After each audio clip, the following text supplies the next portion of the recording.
Hello friends, welcome back to new study point. मैं हूं मोनिका और आज हम कवर करने वाले हैं BHDLA 137 कोड हिंदी भाषा संप्रेषण कौशल का ब्लॉक कंप्लीट। इस ब्लॉक के अंदर टोटल 6 यूनिट्स हैं और इस वीडियो में हम पूरी 6 यूनिट्स में से इंपॉर्टेंट क्वेश्चंस करने वाले हैं। तो फटाफट से वीडियो को स्टार्ट करते हैं। इसके अंदर जो यूनिट फर्स्ट है उसका नाम है संप्रेषण के मूल तत्व। संप्रेषण का मतलब क्या होता है? कम्युनिकेशन। तो ये जो कम्युनिकेशन है इसका मीनिंग क्या होता है, संप्रेषण का मतलब क्या होता है, आप लोग जानते तो पहले से हैं, लेकिन एक बार आप लाइन टू लाइन वर्ड्स को पढ़ लेंगे तो आपको लिखने में आसानी होगी। तो इसमें हम देखने वाले हैं संप्रेषण एक संवाद है, एक दूसरे तक अपनी बात पहुंचाने का प्रयास है। बोलकर, सुनकर, देखकर, पढ़कर, चित्र बनाकर हम एक दूसरे तक अपनी बात पहुंचाते हैं और दूसरों की बात समझ सकते हैं। इसी को हम क्या कहते हैं? संप्रेषण। एक जगह से दूसरी जगह बात जाना और बात का जाना, है ना, चाहे वो किसी भी माध्यम से हो, बोलकर, इशारे करके, लिखकर, ड्राइंग बनाकर, एनीथिंग। लेकिन जब हम बात को पहुंचाते हैं वही तो कम्युनिकेशन, संप्रेषण कहलाता है। इसके अलावा जो ये संप्रेषण है ये अर्थों का आदान प्रदान होता है। अगर आप किसी से बात करने के लिए इशारे कर रहे हो, सामने वाला समझ नहीं पा रहा है, इसका मतलब संप्रेषण हुआ ही नहीं, कम्युनिकेशन हुआ ही नहीं, क्योंकि सामने वाले को समझ में ही नहीं आया। आपने कोई पेंटिंग बनाई और सामने वाला नहीं समझ पाया, कम्युनिकेशन नहीं हुआ। यानी कि अर्थ जाने चाहिए, तब वो संप्रेषण कहलाता है। ये मानवीय क्रियाकलाप के साथ एक प्रक्रिया भी है। ठीक है, तो इसमें आप ऐसा डायग्राम बना सकते हो, यानी कि वक्ता जो बोल रहा होता है, श्रोता जो सुन रहा होता है, और एक संदेश का भेजना, जो श्रोता होता है वो प्रतिक्रिया देता है ना, कुछ ना कुछ रिप्लाई करता है, रिस्पॉन्स करता है। इसको हम कहते हैं संप्रेषण। अब देखेंगे संप्रेषण के विविध रूप कौन कौन से हैं। तो इसके अंदर मौखिक संप्रेषण जो हम सबसे पहले पढ़ने वाले, अलग अलग पढ़ेंगे। तो सबसे पहला है मौखिक संप्रेषण। तो मौखिक का मतलब ये होता है बोलना। तो ये भाषा का मूल आधार और माध्यम है। सबसे पहले इंसानों ने मौखिक संप्रेषण ही शुरू किया था। लिखना तो बहुत बाद में आया है, तो इसको बहुत ज़्यादा महत्व दिया जाता है। इसमें 3 बातें ध्यान रखनी होती है: शब्दों और वाक्यों का चुनाव, यानी कि आप जब बोलते हैं तो आपको शब्द और वाक्य को बहुत अच्छा रखना चाहिए, आवाज़ को अच्छा रखना चाहिए और स्वर आपके होने चाहिए। कबीर जी का एक दोहा बड़ा फेमस है, आप ये लिख कर आएंगे तो आपके मार्क्स इंक्रीज होंगे। तो उनका एक दोहा था, ऐसी बानी बोलिए मन का आपा खोए, औरन को शीतल करे आपहु शीतल होए। इसका मतलब होता है कि आपको ऐसी वाणी, ऐसी भाषा, ऐसे वाक्य बोलने चाहिए कि आपका भी मन शीतल होए, आपको भी प्रसन्नता हो और जो सामने सुन रहा है उसको भी खुशी हो, एक शांति मिले। ऐसे वाक्य बोलने चाहिए, है ना। हमें क्रूर वाक्य नहीं बोलने चाहिए जिससे किसी का दिल दुखे और बाद में हमें भी रियलाइज हो कि हमने तो गलत बोल दिया। ऐसा नहीं होना चाहिए। कैसा होना चाहिए? वाक्य हमारे अच्छे होने चाहिए। अब नेक्स्ट हम देखेंगे आंगिक संप्रेषण।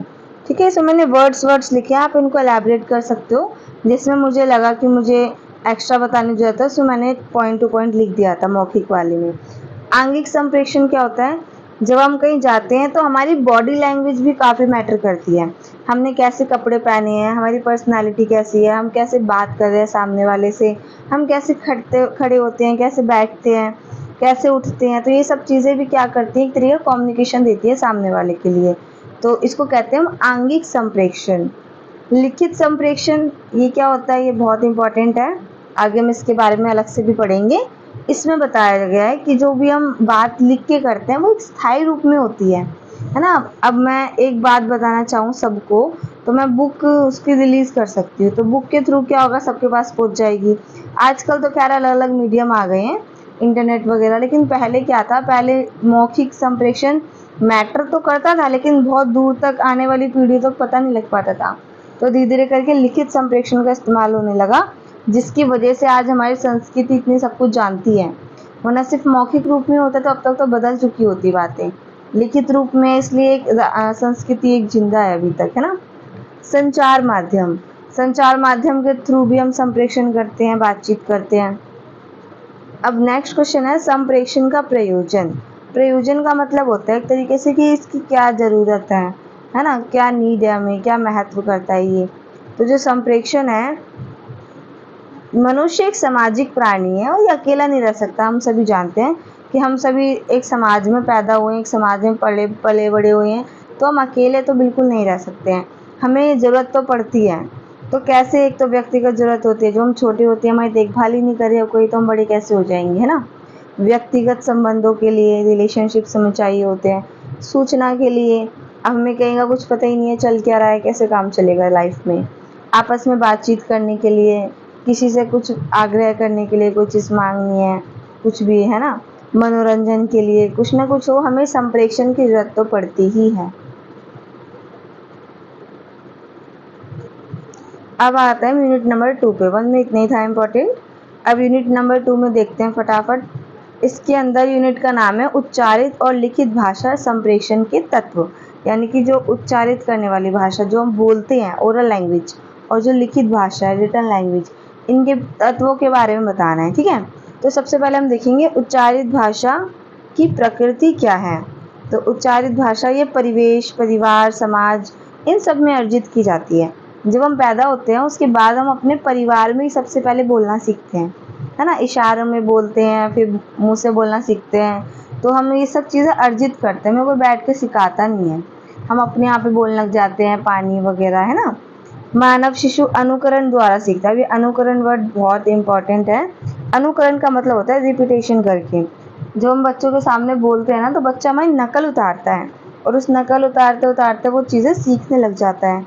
यह एक अनकॉन्शियस प्रक्रिया होती है, यानी हमने सीखा नहीं होता, अपने आप सीख जाते हैं। बोलियों का प्रभाव भी उच्चारण पर पड़ता है। हर जगह की बोलियां हैं। अब हरियाणा है ना, हरियाणा की बोली थोड़ी खड़ी हो जाती है, बाकी जगह की बोली थोड़ी शांत हो जाती है।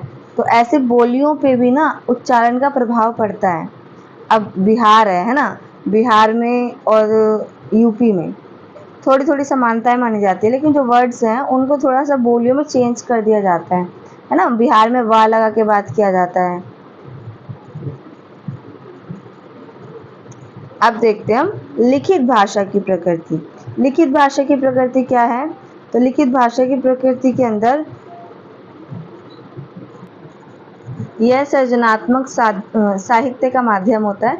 जो लिखित भाषा है ना, इसको उच्चारित भाषा से कम महत्व मिला था, क्योंकि लिखित भाषा सीखनी पड़ती है, लेकिन उच्चारित भाषा हम बिना सीखे अर्जित कर लेते हैं। लेकिन इसका मतलब ये नहीं होता कि लिखित भाषा का महत्व कम हो गया है। ये स्थायी है ना। वो वाली स्थायी तो नहीं होगी, लेकिन ये स्थायी होती है। इसके अलावा जो लिखित रूप एक संस्कृति की उपलब्धि है। अगर लिखित रूप में हमें नहीं मिलता ना अभी तक हमारी संस्कृति के बारे में, तो ये बदल चुकी होती है ना। एक सभ्यता का परिणाम है। एक सभ्यता बनती कैसे है, एक अपनी सभ्यता के बारे में जानेंगे जब भी तो हम उसको आगे बढ़ाएंगे। हम उसके बारे में जानेंगे ही नहीं तो हम आगे कैसे बढ़ा सकते हैं। अब हम नेक्स्ट देखेंगे लिखित भाषा के प्रकार है, यानी कि लिखित भाषा की क्या क्या उपयोग है, क्या क्या महत्व करता है। ये जो लिखित भाषा है इसके अंदर स्मृति में सहायक होता है, ये यानी कि याद करने में सहायक होता है। जो चीज़ें आपने सिर्फ सुनी, आपको वो लंबे टाइम तक तो याद नहीं रहेंगी, लेकिन आपने जो चीज़ें लिख ली वो टाइम आपको लंबे टाइम तक याद रहती है। संप्रेषण क्षेत्र का विस्तार, यानी कि बातचीत करने में या फिर कह सकते हैं कम्युनिकेशन करने में एक बड़ा एरिया हम बांध लेते हैं लिखित एरिया से। जब हम बोलेंगे तो इतने लोगों तक बात नहीं पहुंचा सकते हैं, लेकिन जब हम लिखित में बात पहुंचाते हैं तो बहुत दूर तक जा सकती है। प्रसारण का माध्यम हो सकता है एक तरीके से, सामाजिक नियंत्रण के लिए, प्रतिक्रिया के लिए, सौंदर्य शास्त्र प्रकार्य के लिए, है ना। इन सब चीज़ों के लिए लिखित भाषा एक तरीके से बहुत ज़्यादा इम्पोर्टेंट है। अब हम देखेंगे लिखित भाषा पर उच्चारित भाषा का प्रभाव क्या पड़ता है।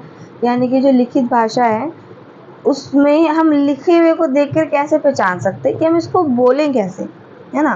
कई बार कन्फ्यूजन भी रहती है कि इस वर्ड को किस सेंस में बोलना चाहिए। जब हम छोटे होते हैं तो हम एकदम सिंपल रीडिंग कर देते हैं, ना कोई उतार चढ़ाव ना कुछ। लेकिन जब हम बड़े हो जाते हैं, बड़ी क्लासेस में आ जाते हैं, तो हम रीडिंग करना सीख जाते हैं। तो उसके अंदर हम सीखते क्या है एक्चुअली, हम लिखित भाषा पे उच्चारित भाषा का प्रभाव सीखते हैं कि प्रभाव क्या पड़ा इसके ऊपर। तो वर्णात्मक शब्दों या पदबंध शब्दों का प्रयोग करना हम सीख जाते हैं। जैसे कि हम हिंदी में बोलते हैं ना खामोश, बिल्कुल खामोश, तो ऐसे वर्ड्स को हम लिखेंगे कैसे ताकि हम इस तरीके से बोल पाएँ। तो हम ये एक्सक्लेमेटरी साइन जिसको कहते हैं ना, इस साइन का इस्तेमाल करते हैं, पूर्ण विराम का इस्तेमाल करते हैं। इसकी वह फूट फूट कर रोने लगी, है ना, वह धीरे धीरे चल रहा था। इस टाइप के जो सेंस है, जब हम फीलिंग लेकर आते हैं किसी स्टोरी के अंदर, तो ये वर्णनात्मक पद कहलाते हैं। इसके अलावा विराम चिन्हों का प्रयोग करना सीख जाते हैं हम, कहाँ पे हमें कॉमा अर्ध विराम लगाना है, कहाँ पे पूर्ण विराम लगाना है, कहाँ पे विस्मयबोधक चिन्ह लगाना है ना। तो ये सब के बारे में हम जानने लग जाते हैं। वर्तनी में परिवर्तन आ जाता है, यानी कि बोलने में परिवर्तन आ जाता है। अब जैसी लाइन लिखी हम वैसे तो पढ़ पाएंगे, फिर उसको हम मोटे गाढ़े अक्षरों में लिखना सीख जाते हैं। जो मेन चीज़ें होती हैं हम उसको हाईलाइट करके लिखते हैं ना, बोल्ड लेटर्स में, मोटे गाढ़े अक्षरों में। अंतराल छोड़कर लिखना, थोड़ी थोड़ी स्पेस छोड़कर लिखा जाता है, एक तरीके से दिखने में सौंदर्य आता है उसके अंदर। वर्णों तथा शब्दों में पुनरावृत्ति, कई बार हम शब्दों को दोबारा दोबारा लिखते हैं, ये सेंस दिखाने के लिए कि आपको वर्ड्स रिपीट करने हैं। जैसे कि सीता ने गीता को बुलाया, तो गीता ने बोला हाँ हाँ मैं आ रही हूँ, हाँ रुको रुको आ रही हूँ। तो यहाँ पे वर्ड्स मैंने 2-3 बार रिपीट करे। तो ऐसा आप एग्जाम्पल्स लिख कर आएंगे, उसके अंदर कोई सी भी स्टोरी बना देना और वर्ड्स उनके अंदर रिपीटेड फॉर्म में लिख के आ जाना। अब आते हैं यूनिट नंबर 3 पे, ये भी बड़ी इंपॉर्टेंट है, बड़ी इजी सी है ये। आप 1-2 बार देखोगे ना, एक बार आपने जान लिया तो लिख के आ सकते हो आराम से। थर्ड लैंग्वेज में आंगिक भाषा और संप्रेक्षण के बारे में पढ़ेंगे। आंगिक भाषा का मतलब होता है बॉडी लैंग्वेज, है ना, बॉडी लैंग्वेज एंड कम्युनिकेशन। तो हाव भाव क्या होते हैं, कभी सोचा था कि इसकी डेफिनेशन भी पढ़ने को मिलेगी? तो जो हाव भाव होते हैं आप सिर्फ करके बता पाते हैं। आप यहाँ डेफिनेशन देखिए, आप ये डेफिनेशन लिख कर आएंगी। यह वे आंगिक चेष्टाएं हैं जो मौखिक अभिव्यक्ति के साथ साथ सह संप्रेक्षण के रूप में व्यक्त होती हैं। यानी कि ऐसी आंगिक चेष्टाएं हैं, आंगिक यानी अपनी बॉडी के थ्रू दिखाए गए एक्सप्रेशंस हैं, जो कि हमारे अभिव्यक्ति को, हमारे जो भी हम बोलना चाहते हैं उस चीज़ को दिखाते हैं। ठीक है।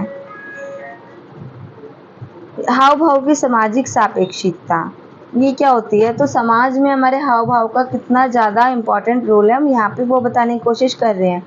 जैसे कि जब हमें ना बोलना होता है और हमें बोलना नहीं होता, सिर्फ इशारे करने होते हैं, तो हम अपना सर दाएं से बाएं हिला देते हैं, सामने वाला समझ जाता है भाई मना कर दिया। हाँ बोलना होता है तो सर ऊपर से नीचे हिला देते हैं। आने का इशारा करना होता है तो उंगलियों को अपनी ओर मोड़ते हैं, इशारा करते हैं। तो इन इशारों से हमारे समाज में बातें भी हो जाती हैं, ज़रूरी नहीं है कि हर बार चिल्ला के ही बोला जाए, है ना। आंखों से इशारा हो जाता है कि चलो अब बहुत देर हो गई।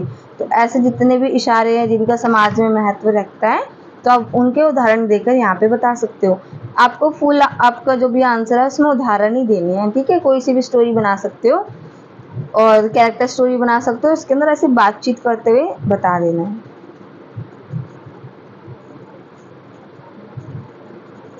अब हम देखेंगे हाव भाव के प्रकार हैं, यानी कि क्या यूज है इसका, क्या महत्व है इसका। तो अभिव्यक्ति को जीवांतता देता है, एक तरीके से जो भी हम बोलना चाह रहे हैं उसको एक लाइव मतलब लाइव देता है एक तरीके से, है ना। अभिव्यक्ति को पुष्ट करता है। अब देखो जो हम बोलते हैं या जो हम बताना चाहते हैं, कई बारी तो हम सिर्फ इशारे से बोल सकते हैं उस चीज़ को, तो एक पूरक कहलाता है ये, अभिव्यक्ति का स्थान ले लेता है। अब हम बिल्कुल जब अपनी फीलिंग्स को बताना चाह रहे होते हैं और हम बोल नहीं पाते हैं, तो उस टाइम पे जो हमारे हाव भाव हैं वही हमारी फीलिंग्स को बता देते हैं। अभिव्यक्ति से मनोभावों को व्यक्त करते हैं, यानी कि जो भी मन के भाव हैं हम उनको अपनी फीलिंग्स से दिखा देते हैं। अब हम एकदम शांत बैठे हुए हैं सिर झुका के, इसका मतलब क्या है कि सामने वाला इंसान उदास बैठा हुआ है, तो उसने ये हाव भाव ही तो दिया, उसने एक्सप्रेशन ही तो दिया। कथ्य को ठीक से समझने और याद करने में सहायक। कई बार हमें चीज़ें ना जब तक समझ में नहीं आती, जब तक हम उसके बारे में छोटे मोटे डायग्राम्स ना बना लें या फिर वैसे एक्टिंग करके ना देख लें, है ना, तो ये सब चीज़ें याद करने में बड़ी सहायता देती है। वक्ता के मन स्थिति का अनुमान लगाया जा सकता है, यानी कि जब कोई इंसान बोल रहा है ना, उसमें वो एक्सप्रेशंस क्या दे रहा है, हम उसे पहचान सकते हैं कि उसके मन में है क्या, है ना, क्या उसकी फीलिंग्स चल रही हैं इस टाइम पे। अब है आंगिक भाषा, तो ये किस तरीके से होती है? एक तो शारीरिक प्रतिक्रियाएं होती हैं, शारीरिक स्थितियाँ होती हैं। प्रतिक्रियाएं इशारे करना, स्थितियाँ मतलब हम अपने सिचुएशन के अकॉर्डिंग क्या रिएक्ट कर रहे हैं। अब नेक्स्ट है फोर्थ, संप्रेक्षण के विविध रूप। इसके विविध रूप कौन कौन से हैं, हम कब कब कम्युनिकेशन कर सकते हैं? तो इसके लिए जो सबसे पहला तरीका है वो है साक्षात्कार, है ना, यानी कि इंटरव्यूज़ में हम कम्युनिकेशन करते हैं, बातचीत संवाद में हम कम्युनिकेशन करते हैं। और सामाजिक आदान प्रदान के प्रकारों में सामाजिक आदान प्रदान करते समय भी हम बातचीत करते हैं। अब सामाजिक आदान प्रदान किस किस तरीके से होता है, तो सामान्य शिष्टाचार का आदान प्रदान है ना, जो भी बातचीतें हैं, जो भी हमारे मन में रूल्स एंड रेगुलेशंस चलते हैं वो। सामाजिक सांस्कृतिक रस्में त्योहारों का आदान प्रदान है ना, जो भी त्योहार वगैरह होते हैं वो मनाए जाते हैं, तो हमें नए नए लोगों को पता कैसे चलता है, अपने फैमिली के बड़े लोगों से जानकर। तो ये सब चीज़ें। उच्च ज्ञान, साहित्य, कला, संस्कृति, ये भी हमारी जगहों में कम्युनिकेशन से आती हैं। आगे बातें बताई जाती हैं, तब सीखी जाती हैं। देश के विभिन्न क्षेत्रों प्रांतों में है ना, अंतर्राष्ट्रीय स्तर पर, व्यवसायिक क्षेत्र पर, हर जगह बातचीत ही चाहिए होती है। नेक्स्ट है भाषिक कला के विभिन्न पक्ष। भाषा के विभिन्न रूप कौन कौन से हैं, तो लिखित भाषा, मौखिक भाषा और आंगिक भाषा। लिखकर, बोलकर और हाव भाव से। भाषा के उपयोग क्या क्या होते हैं, तो सूचित करना, सूचना प्रदान करना, आग्रह करना, मनोरंजन करना, संबंध विच्छेद करना, छिपाना, ये सब चीज़ें होती हैं, हमारी भाषा के उपयोग होते हैं। और भाषा को हमें बहुत ही अच्छे तरीके से इस्तेमाल करना चाहिए, ताकि सामने वाले का मन सिर्फ मुग्ध हो, उसको अच्छा लगे सुनने में। कोई ऐसे वर्ड नहीं बोलने चाहिए कि सामने वाले के दिल में वो हमेशा रह जाएं। एंड देन लास्ट हम देखेंगे भाषा का व्यवहारिक पक्ष, यानी कि भाषा का ऐसा कौन सा पक्ष है जो व्यवहारिक है। तो सबसे पहले तो एक वक्ता होना चाहिए, एक श्रोता होना चाहिए, एक कथन होना चाहिए, एक सिचुएशन होनी चाहिए, एक स्थिति, यानी कि आप कौन सी स्थिति में बात बोल रहे हैं और क्या बोल रहे हैं, बहुत मैटर करता है ये, है ना। बोलने वाला, सुनने वाला, ठीक है, बोल दिया, लेकिन बोला क्या, कौन सी सिचुएशन में बोला, कौन से समय बोला, है ना, बहुत मैटर करता है। तो ये सब चीज़ें एक व्यवहारिक पक्ष कहलाता है भाषा का। अब देखेंगे हम संवाद कला। संवाद की औपचारिकताएं क्या हैं, यानी कि जब हम बातचीत करते हैं तो उसमें हमारी फॉर्मेलिटीज़ क्या होती हैं। तो सबसे पहले जो फॉर्मेलिटी है वो है अभिवादन। जब भी हम किसी से मिलते हैं हम उसको नमस्कार वगैरह, है ना कुछ तो बोलते हैं, परिचय कराते हैं और उसके बाद संबोधन करते हैं, धन्यवाद वगैरह करते हैं मिलने का। ये सब हमारी फॉर्मेलिटीज़ होती हैं। संवाद की प्रक्रियाएं क्या क्या होती हैं, तो सबसे पहले तो विनम्र निवेदन, एकदम प्यार से, शांति से बात करनी चाहिए, है ना, अनुमति लेनी चाहिए। ये सब चीज़ें इंटरव्यूज़ में बड़ी बड़ी काम आती हैं। अब हम सुझाव दे रहे हैं किसी को, दूसरा इंसान वैकल्पिक सुझाव भी देगा, बात काटेगा, है ना, कोई और बात भी करेगा। सभी को अपनी अपनी मर्यादा में रहना चाहिए, है ना, किसी को ज़्यादा हवा में नहीं उड़ना चाहिए। ये सब चीज़ें संवाद की प्रक्रिया है। अगर आप किसी मीटिंग में बैठे हुए हो और वहाँ पे 8 से 10 लोग हैं, तो सबसे पहले तो आपका क्या नियम बनता है, आप एकदम शांत बैठोगे, एकदम प्यार से बात करोगे, हर चीज़ के लिए आप पहले पूछोगे, उसके बाद वो काम करोगे। सुझाव जब सामने वाला देगा, आपको देना हो तो आप ऑप्शनल बोल के दोगे, है ना, और अपनी अपनी एक लिमिट में रहोगे, यूँ नहीं कि बिल्कुल ज़्यादा ही एकदम होते जा रहे हो। तो ये सब चीज़ें हमारी चैप्टर यूनिट नंबर 6 में थी। हमारा ब्लॉक नंबर 1 पूरा कंप्लीट हो गया है। अगर आपको वीडियो पसंद आएगी तो लाइक, शेयर एंड कमेंट करना ना भूलें, और इसकी PDF हमारे टेलीग्राम चैनल पर है, तो आप वहाँ से जुड़ सकते हैं, और इसका जो लिंक है वो मैं नीचे कमेंट में पिन कर दूँगी, ठीक है। Thank you so much.